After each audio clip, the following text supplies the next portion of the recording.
گاؤں میں بطخ اور اس کے بچوں کی زندگی کی کہانی۔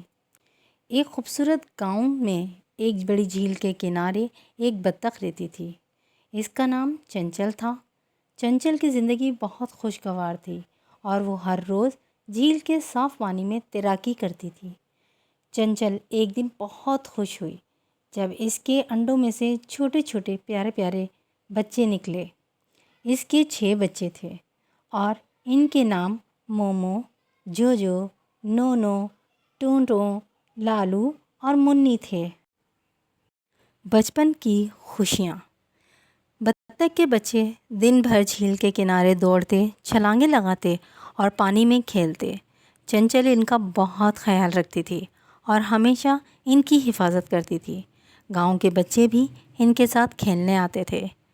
بچے بطخ کے بچوں کو دیکھ کر بہت خوش ہوتے اور ان کے ساتھ وقت گزارنا پسند کرتے تھے۔ جھیل کی سیر۔ ایک دن چنچل نے اپنے بچوں کو پہلی بار جھیل کی سیر کرانے کا فیصلہ کیا۔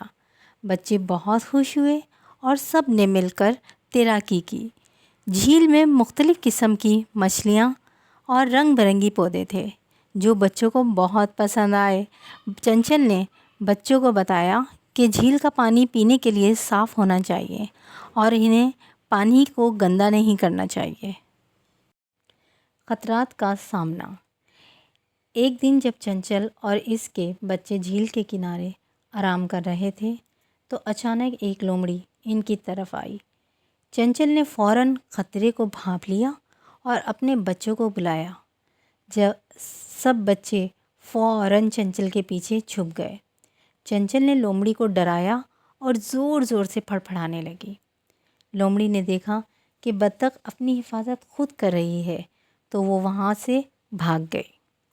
دوستی اور تعاون۔ گاؤں میں ایک کسان رہتا تھا جس کا نام رحیم تھا۔ رحیم کے پاس ایک بلی تھی جس کا نام ٹوبی تھا۔ ٹوبی اور چنچل کی بہت دوستی ہو گئی تھی اور وہ اکثر ساتھ وقت گزارتے تھے۔ ٹوبی اور چنچل نے ایک دوسرے کی مدد کرنے کا عہد کیا۔ جب بھی چنچل کے بچوں کو کوئی خطرہ ہوتا ٹوبی فوراً وہاں پہنچ جاتی اور ان کی حفاظت کرتی۔ موسم کی تبدیلی۔ گاؤں میں سردیوں کا موسم آ گیا۔ جھیل کا پانی برف کی طرح سرد ہو گیا تھا۔ چنچل نے اپنے بچوں کو گرم رکھنے کے لیے مختلف طریقے اپنائے۔ وہ اپنے پروں سے بچوں کو ڈھانپ کر انہیں گرم رکھتی تھی۔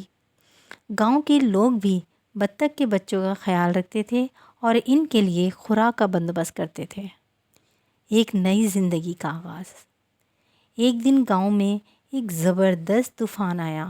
جھیل کے کنارے درخت گرنے لگے اور پانی تیز ہو گیا۔ چنچل نے اپنے بچوں کو لے کر ایک محفوظ جگہ پر پناہ لی۔